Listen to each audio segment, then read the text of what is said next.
Tadi pagi saya dengar pidatonya Pak Jokowi, presiden kita. Saya ikut juga baca doa dan ceramah sedikit di tempat itu. Beliau sebagai Presiden Republik Indonesia menyatakan seluruh negara sekarang lagi menghadapi masalah. Masalah krisis pangan, masalah krisis energi, masalah perang yang berdampak juga ke Indonesia. Maka 2023 menurut prediksi orang-orang yang pandai di bidang ekonomi, mereka berkata makin susah uang. Wahai orang-orang yang beriman, bertakwalah kalian kepada Allah dengan sebenar-benarnya takwa. Dan janganlah engkau mati, kecuali dalam keadaan beragama Islam. Berarti ayat ini ada orang Islam tapi matinya tidak membawa Islamnya. Banyak orang Islam ngakunya Islam tapi matinya tidak membawa Islam. Adakah begitu? Banyak. Insya Allah Bapak tidak akan mati dalam keadaan berzina. Amin. Insya Allah Bapak tidak akan mati dalam keadaan ngerampok. Amin. Insya Allah Bapak tidak akan mati dalam keadaan berjudi. Tapi yang bisa membuat Bapak Ibu mati kafir, hubbi aklil haram, suka memakan barang haram. Satu di antaranya yang suka makan barang haram, mereka yang suka terima uang sogok pilkada.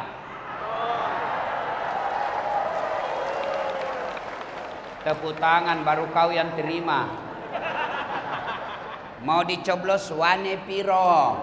Oi, Pak, mau lihat kabupatenmu maju?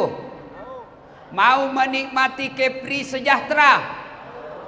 Salah satu caranya, jangan kau terima uang sogok politik. Iya. Kenapa banyak kepala daerah korupsi? Karena sudah dapat panjar dari pengusaha ketika pilkada.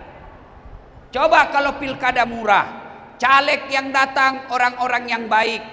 Karena pilkada dan pilcaleg mahal, maka orang-orang baik tidak mau nyogok. Orang-orang baik tidak mau ikut peserta pilkada. Kenapa? Karena mereka tidak mau nyogok. Akhirnya siapa yang ikut pilkada dan pilcaleg? Mereka yang goblok tapi ada duitnya.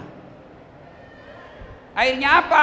Jadilah pemimpin kalian yang suka minta setoran, minta uang sama pengusaha. Kenapa? Karena pilkada mahal. Maka saudaraku, ulang tahun Bintan ke-74 ini, ayo ikrar, pilkada yang akan datang tidak ada yang terima uang sogok politik. Bisa? Bisa? Kau juga tidak kaya dengan terima uang 100.000. Kamu tidak akan kaya dengan terima uang politik 1 juta. Dan kamu juga tidak akan miskin dengan menolak uang pilkada. Tapi yang pasti ketika kau makan uang pilkada, sudah ada api neraka dalam dirimu. Bisa? Ya. Pegawai honor, lebih baik kau jadi pegawai honor sampai harimu wafat daripada kau jadi PNS tapi nyogok. Kan itu pegawai honor itu kan namanya PTT, pegawai tidak tetap. 5 tahun kemudian TTP, tetap tidak pegawai. Lebih baik tetap tidak pegawai daripada pegawai nyogok. Lebih baik caleg gagal daripada anggota DPR berhasil duduk karena nyogok. Yang lebih parah, sudah nyogok tidak terpilih. Beling-beling. Wa qala idan bismillahirrahmanirrahim. Innallaha wa malaikatahu yusalluna 'alan nabi. Ya ayyuhalladzina amanu sallu alaihi wa sallimu taslima. Sesungguhnya Allah dan para malaikatnya bersalawat kepada Rasulullah Muhammad sallallahu alaihi wasallam. Maka wahai orang-orang yang beriman, bersalawatlah kalian kepada Rasulullah dengan sebaik-baik salawat. Maka pada malam ini saya mau ajak salawat. Ibu-ibu bisa tanding salawat dengan bapak-bapak? Saya mau dengar mana lebih kencang suara salawatnya ibu-ibu daripada bapak-bapak. Bisa? Cek, cek, cek, cek sound dulu. Cek, cek. Yang ngatur sound system, turunkan bassnya. Nggak usah pakai bass. Eho-nya tutup. Tutup eho. Tutup eho-nya. Treble-nya kasih full. Cek. Ulang-ulang. Bassnya tutup. Nggak usah pakai bass. Eho-nya tutup. Tutup eho. Treble-nya naik full. Cek. Oke. Ibu-ibu, kita selawat. Salatullah. Masya Allah. Ala toha Rasulillah. Salatullah.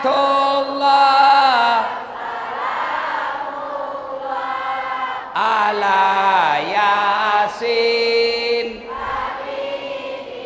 Masya Allah. Nilainya 9,2. Ibu-ibu diam, ibu-ibu diam. Kita dengar bapak-bapak. Ayo saudaraku lelaki, jangan kau permalukan jenis kelamin kita. Ya, boleh saja kita belum makan malam, tapi salawat harus kencang. Bisa? Ayo, salatullah. Masya Allah.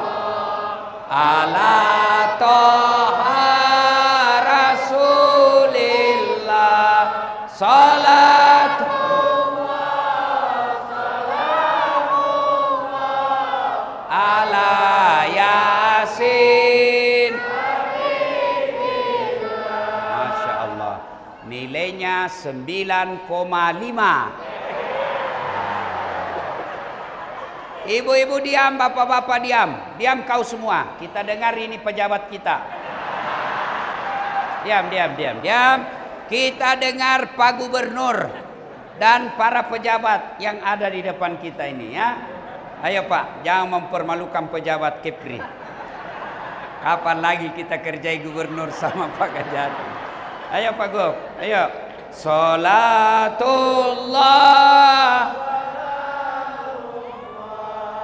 Ala toha Rasulillah.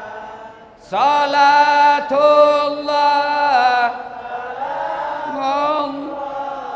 Ala Yasin.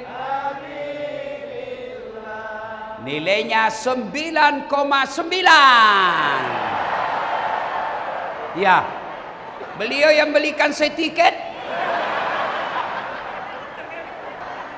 Ibu bapak, saudara-saudara sekalian, ayo rame-rame. Ibu bapak pejabat, sama-sama kita selawat bareng-bareng. Salatullah.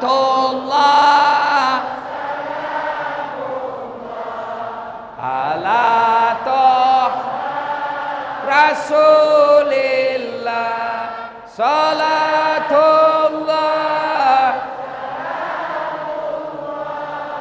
Ala Yasin. Terima kasih. I love you full ibu-ibu. Kenapa ibu-ibu janda ketawa? Ibu bapak, saudara-saudara sekalian, teristimewa yang kita hormati, Bapak Gubernur Provinsi Kepulauan Riau, Bapak Haji Ansar Ahmad, beserta Ketua Penggerak PKK Kepri dan anggota DPRD Provinsi Kepri yang juga istrinya Pak Gubernur. Dan yang kita hormati Bupati Kabupaten Bintan, Bapak Robi Kurniawan, Bapak Kajati Kepulauan Riau beserta istrinya yang juga temanku dari Sulawesi Selatan. Orang sini tapi 7 tahun tugas di Sulawesi Selatan. Sudah tahu sedikit bahasa Bugis. Dan di sini saya tahu banyak juga orang Bugis. Alhamdulillah. Pak Gubernur, saya bangga ini dengan orang Bugis. Kemana-mana saya ketemu banyak orang Bugis. Saya pergi ke Tanjung Batu, banyak orang Bugis. Saya pergi ke Pulau Kijang, bahasa Bugis orang di sana. Bahkan satu-satunya tempat yang pernah saya datangi ceramah, ada tiang listrik di tengah jalan di Kepulauan Kijang. Tiang listrik, hebat betul ini kampung. Begitu saya masuk penjara, banyak juga orang Bugis. Luar biasa orang Bugis ini ya. Nah, ibu bapak, saudara-saudara sekalian, siapa lagi yang mau dihormati? Ketua Dewan apa? Ya, adat Melayu. Adat Melayu. Yang saya hormati para alim ulama. Yang saya muliakan tokoh-tokoh masyarakat. Yang saya hormati ada yang mewakili polisi. Saya lihat pakai songkok Bugis. Orang Bugis juga pasti nih. Ya. Hei, nah mudah. Jangan kau musuhi polisi. Kau kira enak hidupmu kalau tidak ada polisi? Hah? Rumahmu dirampok, motormu dicuri. Siapa kau cari? Satpol PP? Nah. Siapa kau cari? Polisi. Bapak-bapak, hartamu dijarah, rumahmu dirampok, anakmu diperkosa, istrimu dibunuh. Siapa kau cari? Ketua DPR. Wah! Siapa kau cari? Polisi. Saya pergi ceramah, macet mobil, tidak bisa gerak mobilku. Saya baca surah Yasin, tidak gerak mobilku. Saya baca ayat kursi, tambah macet.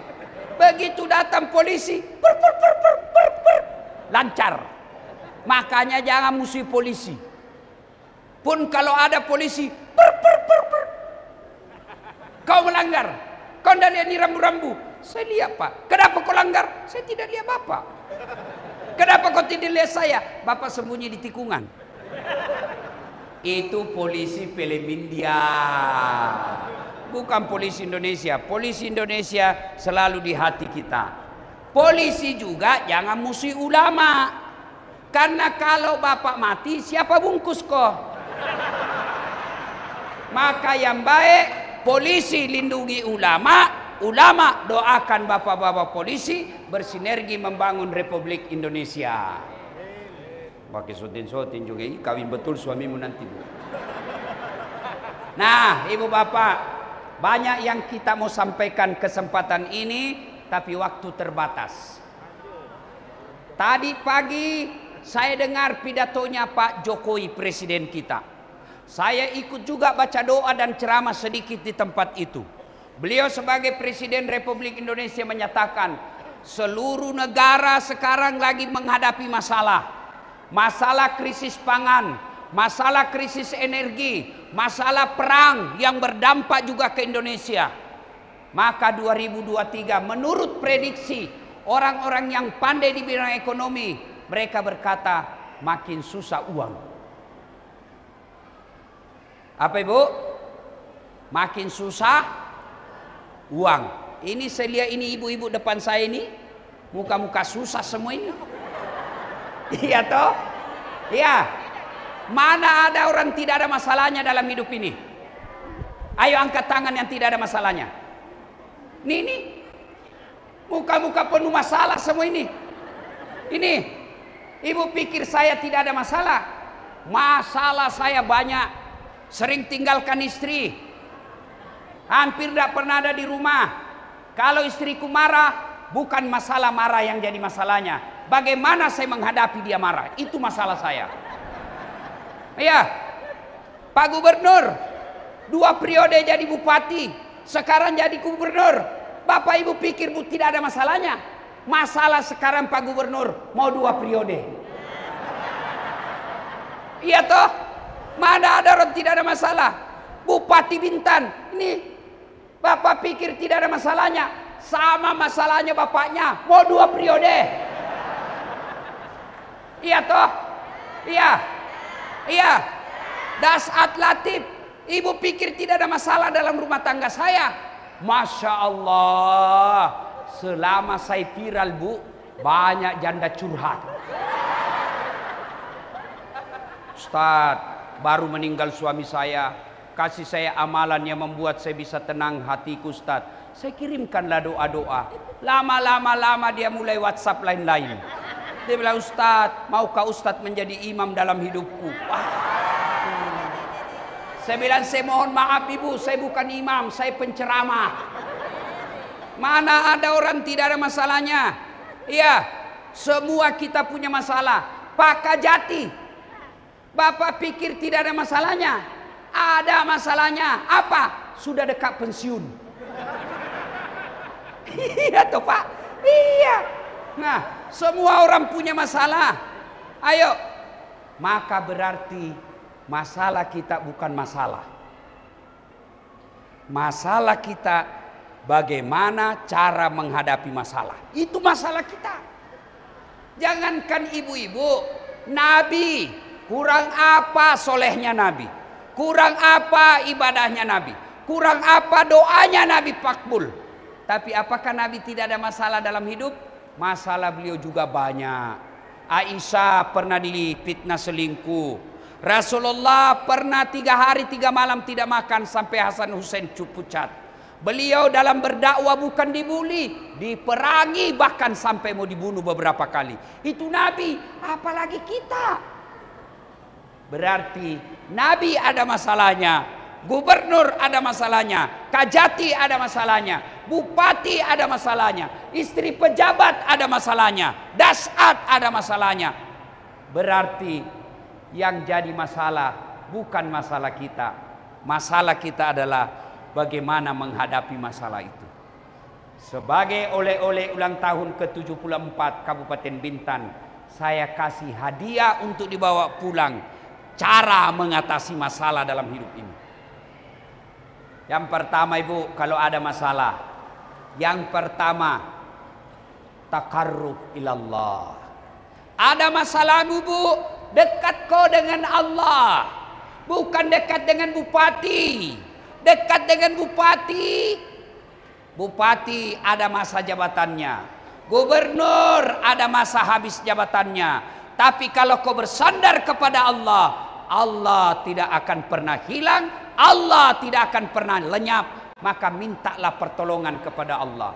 Dekatkan dirimu kepada Allah. Bagaimana cara mendekatkan diri kepada Allah? Gampang mengucapkan, kau dekatkan kepada Allah. Kau dekatkan kepada Allah. Gampang mengucapkannya. Bagaimana prakteknya? Pertama yang utama adalah aqimis shalah, dirikan sholat. Ibu ada masalah, pasti karena sholatmu tidak beres. Kenapa suamiku kasar? Karena suamimu tidak sholat. Kenapa anakku tidak dengar nasihat? Karena dia tidak sholat. Bu, ibu, bu, kecil buat Allah selesaikan masalahmu. Kecil. Apa masalahmu? Asam urat Ustaz. Kecil buat Allah sembuhkan asam uratmu. Bukan dokter yang sembuhkan ibu. Kalau dokter yang sembuhkan manusia, maka tidak ada dokter yang sakit. Ibu pernah tidak lihat dokter sakit? Pernah? Banyak. Kalau dokter yang sembuhkan penyakit, tidak ada dokter yang meninggal gara-gara COVID.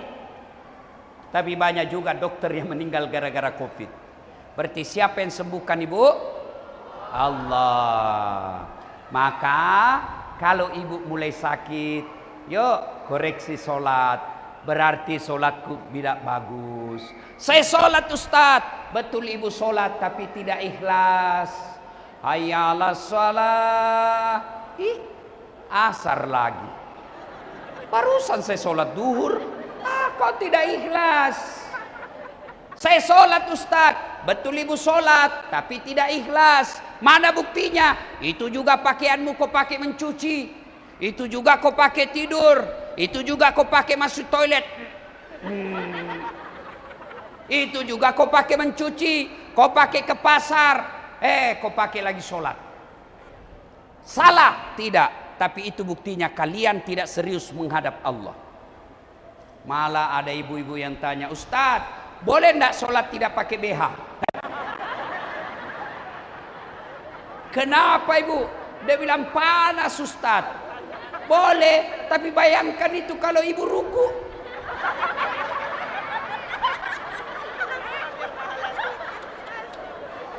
Bu, ibu ketawa karena membayangkan diri sendiri. Bu,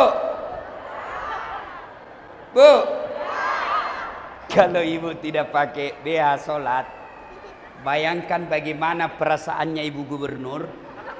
Kalau ibu menghadap suaminya, Pak Gubernur, lalu ibu tidak pakai BH. Pak Gubernur, adakah bantuan? Dia bilang, kurang ngajar kau, keluar. Ya, ibu. Maka menghadapi masalah ini, suami di PHK. Tadi 5 baju seragam untuk anak sekolah, tiba-tiba tinggal 1. Tadi ada bantuan beras 10 kilo, tiba-tiba tinggal 5. Jangan putus asa. Kalau Allah yang tolong kamu, kecil masalah dunia, kecil. Maka perbaiki sholat. Saya sudah sholat Ustaz. Betul ibu sholat, tapi tidak ikhlas, main-main. Allahu Akbar. Iya kan.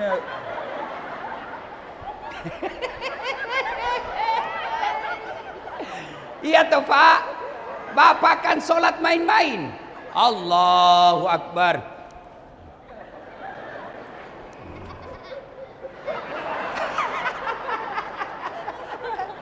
Iya toh? Iya. Allahu Akbar. Sudah 3 rakaat atau 2 ya? 3 rakaat atau 2 atau 3? Allahu Akbar. Di mana duitku itu tadi? Di mana saya simpan? Sampai dia sholat diperiksa kantongnya Pak. Rakaat kedua belum dia dapat. Rakaat ketiga masih dia cari. Begitu assalamualaikum warahmatullah. Oh, di bawah sadel ku simpan. Maka kalau masalah dalam hidupmu berat, tidak usah cari kambing hitam. Lebih baik periksa bagaimana sholat saya.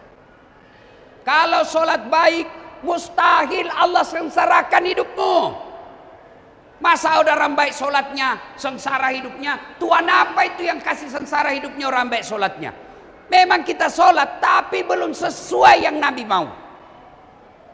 Kadang-kala kita sholat pakaian seadanya. Padahal Allah sudah perintahkan kau sholat dengan berpakaian yang indah. Ayo, Pak, kecil buat Allah kasih kau dunia, kecil. Mau jadi anggota DPR kecil buat Allah, mau lunas hutang kecil buat Allah. Yang penting dekati yang punya dunia, dia kasih kau dunia. Saya akrab dengan Pak Gubernur. Saya datang ke Kepri, landing di Batam. Assalamualaikum Pak Gubernur. Waalaikumsalam Pak Ustadz. Gimana kabar? Saya ada di Batam ini Pak Gubernur. Saya mau keliling-keliling wisata, tapi tidak ada mobilku Pak Gubernur. Kata Pak Gubernur, saya lagi di Bintan. Tapi tidak usah cemas Ustadz soal mobil. Tenang aja Ustadz. Pak Gubernur telepon ajudan, ada Pak Ustadz itu di Batam. Kau bawakan mobil, kasih full tangkinya, jangan lupa kasih pembeli oleh-oleh. 1 jam kemudian datang ajudan. Pak Ustadz, ini ada kiriman mobil dari Pak Gubernur, full bensin, ini ada pembeli oleh-oleh. Selesai urusan saya soal mobil di Batam. Kenapa? Saya akrab sama yang punya mobil. Iya toh? Datang pula orang dari Sulawesi. Tidak pernah ketemu Pak Gubernur, tidak pernah kenal, tidak pernah lihat wajah. Landing dia di Tanjung Pinang. Assalamualaikum Pak Gubernur. Saya di Tanjung Pinang ini. Mau pinjam mobil. Pinjam dulu mobilnya Pak Gub. Kapolda. Ada penipu itu di bandara, Pak, tangkap dia. Begitu juga hidup kalian. Tidak pernah sholat. Sholatnya cuma hari Jumat. Paling cepat pulang, paling terlambat datang. Orang khotbah dia tidur. Tiba-tiba sakit. Ya Allah, capek sudah saya dengan sakitku ini, ya Allah. Ya Allah, capek sudah saya, ya Allah. Malaikat berkata, Allah berfirman, malaikat, karena dia sudah capek dengan sakitnya dan capek hidupnya, sekali cabut nyawanya. Maka ibu-ibu perbaiki sholat. Bu, jangan cemas kalau anakmu sarjana tidak ada kerjanya. Jangan cemas kalau anak kita sudah sarjana tapi masih nganggur. Yang perlu ibu cemaskan, sudah sarjana tidak pernah sholat. Mustahil Allah sengsarakan hidupnya bagi orang yang baik sholatnya. Jadi muliakan sholatmu. Pelihara sholat. Bapak-bapak yang punya anak, pelihara aja sholatnya. Kontrol sholatnya. Kalau dia tidak sholat, ingatkan sholatnya. Insya Allah masa depannya cerah. Tapi kalau tidak sholat, biar dia tinggi jabatannya, biar dia banyak duitnya, banyak gelarnya, tapi tidak sholat, tidak ada gunanya. Maka yang pertama menghadapi masalah, perbaiki sholat. Ibu, bu, mau lunas utang? Gampang, perbaiki sholat. Biar Allah yang ngatur bagaimana caranya. Karena Allah dalam Quran, man yattaqillaha, siapa yang bertakwa kepadaku. Ciri-ciri orang bertakwa itu sholatnya baik. Maka yaj'allahu mahraja, kata Allah, ku angkat derajatnya, ku bukakan pintu rezekinya dari jalan yang tidak dia sangka-sangka. Maka ibu tidak usah galau. Ada krisis pangan, ada krisis ekonomi, ada krisis energi. Orang Islam tidak usah cemas. Yang ibu perlu pelihara sholat. Biar Allah yang selesaikan urusan dunia kita. Tapi kalau sudah tidak sholat, apa yang ibu mau banggakan? Bu, ibu, kalau pejabat tidak sholat, orang kaya tidak sholat, selebriti tidak sholat, orang cakep tidak sholat, orang masih bilang, ya wajarlah, dia kaya, pejabatan, banyak duitnya, satu Indonesia kenal, meskipun di akhirat sengsara, tapi paling tidak dunia dia sudah dapat. Tapi kalau ada orang sudah tidak terkenal, pengangguran, jelek mukanya, bau mulutnya, banyak utangnya, busuk keteknya, tidak sholat lagi, kau mau diapain? Ya, bu. Maka pulang dari acara ini, apapun kondisi ibu, sholat. Ustadz, saya lagi sakit, tidak bisa kena air Ustadz, tayamum. Ustadz, saya tidak bisa berdiri, duduk. Saya praktekkan ya ibu ya, sholat duduk. Coba lihat ke sini. Ibu misalnya asam urat, rematik, susah sekali ruku. Allah. Aduh, encok amin. Daripada ibu sholat direkam cucu, repot. Dicurkan dulu. Ini orang tua sudah mau mati nih. Maka ibu boleh sholatnya pakai kursi. Anggaplah ibu doa ini. Nih, sholat duduk namanya bu, pakai kursi. Allahu Akbar. Allahu Akbar. Sami Allahu liman hamid. Kalau ruku, kepala goyang. Allahu Akbar. Cuma kepala tunduk sedikit. Kalau sujud, bukan cuma kepala goyang, badan ikut ditundukkan. Allahu Akbar. Oke, selesai. Ya, saya tidak bisa sholat duduk Ustaz. Ada bisul di pantatku. 7 lagi Ustaz. Maka Allah kasih jalan keluar. Gimana? Sholat baring. Bukan sholat tidur. Sholat baring. Anggap saya lagi baring bu. Anggap lagi baring nih. Pakai bantal. Tangan masih bergerak. Kepala sudah tidak digerakkan. Allah. Kepala ndak lagi begini-begini. Karena ibu lagi baring. Saya tidak bisa baring Ustadz. Sholat pakai isyarat namanya. Mana disebut sholat pakai isyarat? Tinggal matanya yang gerak-gerak. Allahu Akbar. Gini bu, mata, lihat mata saya. Allahu Akbar. Sami Allahu liman. Allah. Ya ketawa. Saya serius ini bu. Salatullah salam ala toha rasulillah. Salatullah salam ala yasin. Ustadz, saya tidak bisa sholat pakai isyarat Ustadz. Namanya sholat dalam hati. Mana yang disebut sholat dalam hati Ustadz? Mata sudah tidak bergerak, bibir sudah tidak mengucapkan. Dalam hati aja ibu, begini saja. Bagaimana bacanya Ustadz? Baca dalam hati. Bayangkan lagi takbir, Allahu Akbar. Dalam hati saja. Sami Allahu liman hamidah. Dalam hati. Tidak bisa juga sholat dalam hati Ustadz. Gampang. Ambil kain putih, bungkus, bawa dikubur. Iya ibu. Ini ibu-ibu paling banyak ndak sholat kalau ada pengantin. Iya toh? Iya. Paling banyak ndak sholat gara-gara make up. Kuning, biru, coklat. Ada lagi model baru, dikasih lebih-lebih sedikit di sini. Kudungnya kudung sakaratil maut. Ada dia kasih miring lagi sini. Ada kayak kaleng-kaleng di belakang. Bajunya sempit, roknya juga sempit. Kata suaminya, buru-buru kau bu, kita keterlambat. Apa kata istrinya? Sebentar pak. Beleng-beleng. Coba lihat ibu gubernur. Coba lihat ibu gubernur. Nggak ada mikap-mikap. Nedo. Ini baru ibu ketua RT.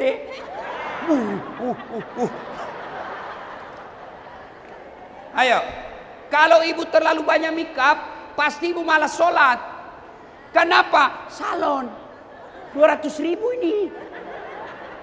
Saya mau makeup, dilarang. Tidak, silakan. Tapi ibu wudhu dulu. Wudhu dulu baru dandan.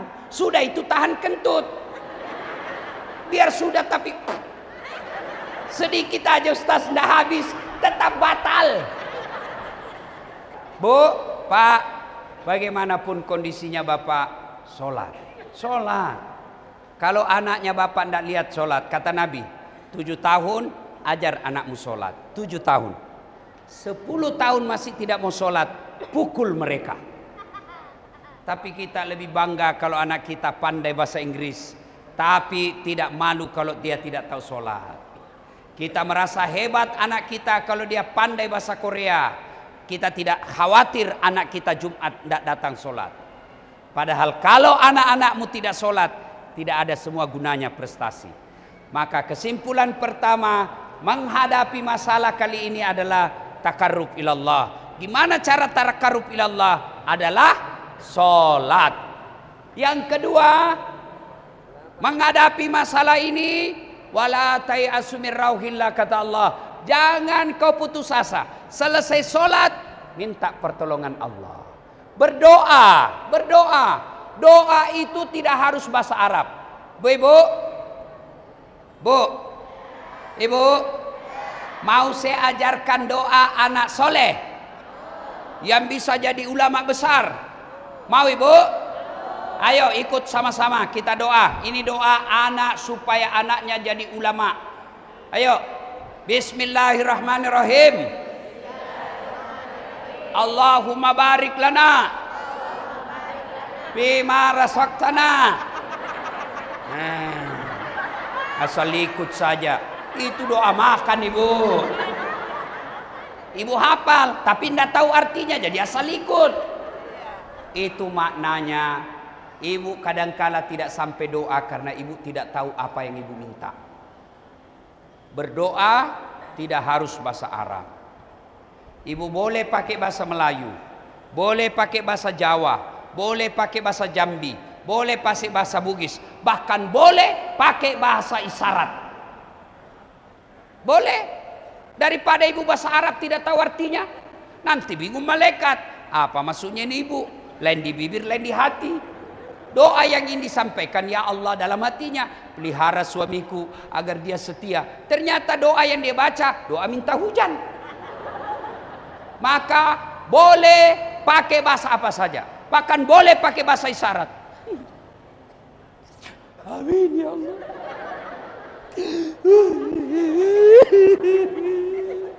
Oh, suaminya baru kawin lagi.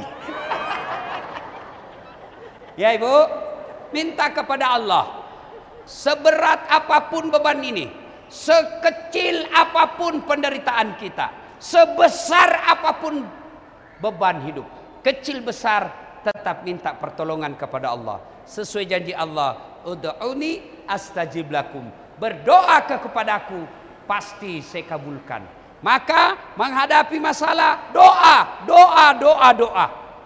Selesai sholat, doa. 5 kali sehari semalam wajibnya, 5 kali minta sehari semalam. Masa Allah tidak kabulkan doa kita? Kalau tidak dikabulkan, apa yang Bapak minta, percaya apa yang Bapak minta tidak baik. 2014 lalu, saya ikut Pilwali Makassar. Kalah Ustadz, 10 pasang calon Pak. 10 pasang. Kalah? Tidak. Cuma lebih banyak suaranya yang menang. Saya tidak kalah. Cuma lebih banyak suaranya. Belum tentu dia lebih hebat dari saya. Tapi saya ambil hikmah. Andai saja saya menang waktu itu, saya tidak ceramah malam ini di sini.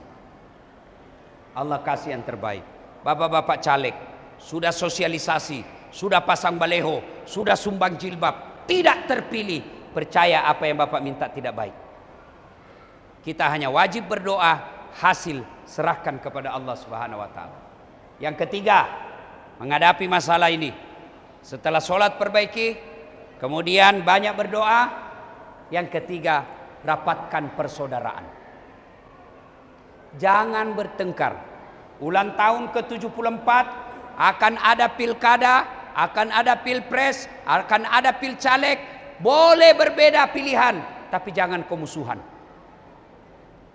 Pengalaman yang lalu-lalu, bertetangga, tidak bicaraan, bermusuhan, sampai sekarang masih tidak akur dengan tetangganya gara-gara pilpres. Satu Prabowo, satu Jokowi, cebong kampret, sampai sekarang tidak akur. Mereka sudah satu paket sekarang. Pak Jokowi sudah presiden, Pak Prabowo jadi menterinya, Ma'ruf Amin jadi wapres, Sandi jadi menteri. Mereka sudah akur dalam satu kabinet. Masa kalian bertetangga tidak akur-akur, padahal kalian tidak dapat apa-apa? Maka pilkada, momen-momen politik akan datang, jangan kalian berpecah belah. Orang yang banyak temannya, dengar, siapa yang mau panjang umurnya, murah rezekinya, tertolak dari bencana, maka kata Allah, kata Nabi, hendaklah bersilaturahmi. Hendaklah kalian memperpanjang persaudaraan.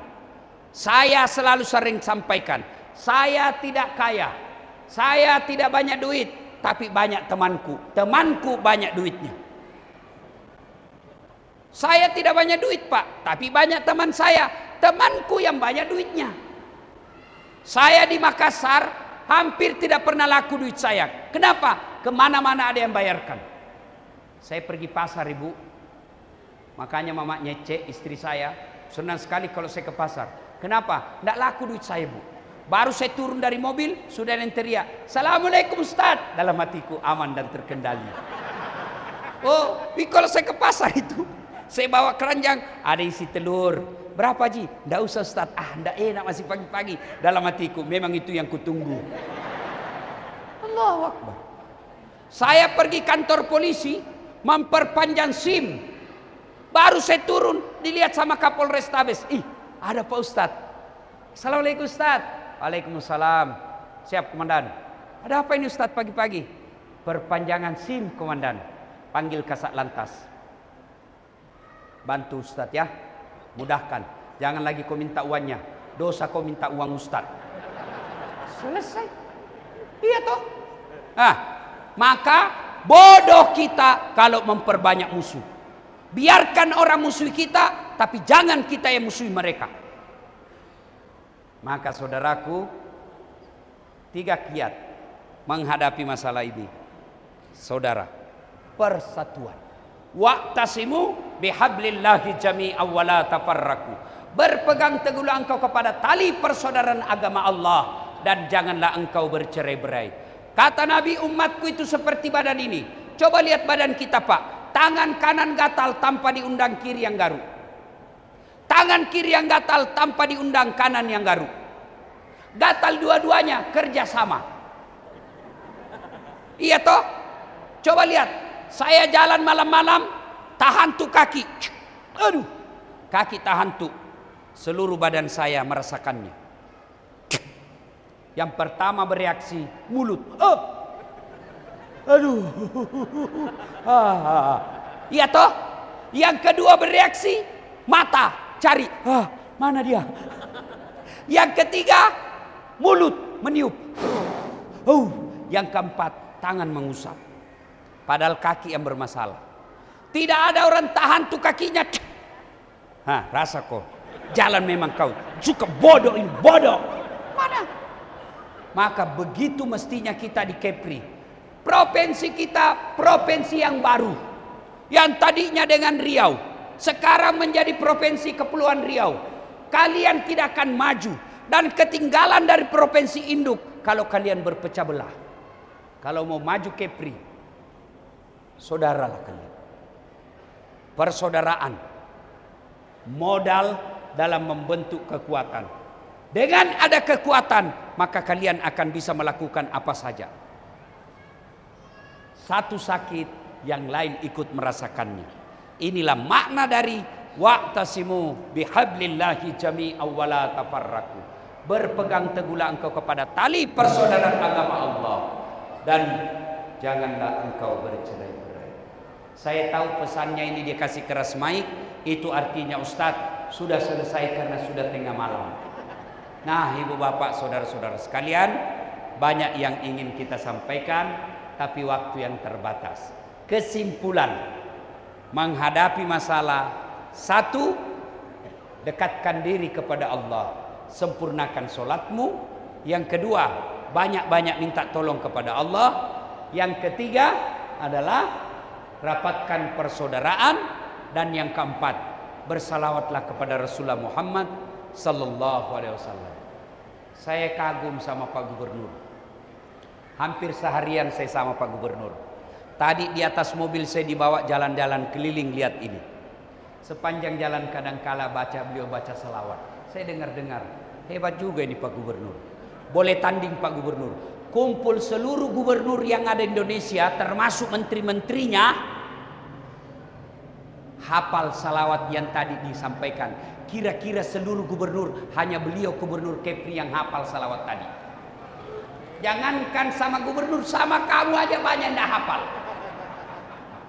Mudah-mudahan dengan hadirnya gubernur yang baik, ya, Allah berkahi provinsi kita, Allah rahmati kampung kita, Allah hindarkan dari mala bahaya. Mudah-mudahan demikian adanya. Amin. Terima kasih. Mohon maaf atas segala kekurangan. Insya Allah lain waktu dan kesempatan kita akan lanjutkan. Saya juga ingin berpantun. Tapi di ujung pantun saya ucapkan cakep. Bisa? Bisa? Nah, dari mana datangnya cinta? Dari WA, dari Facebook turun ke WA. Ulang, masih kurang. Dari mana datangnya cinta? Dari Facebook turun ke WA. Dari mana datangnya kecewa? Setelah ketemu ternyata berbeda. Demikian, usikum wa nafsi bitaqwallah. Assalamualaikum warahmatullahi wabarakatuh.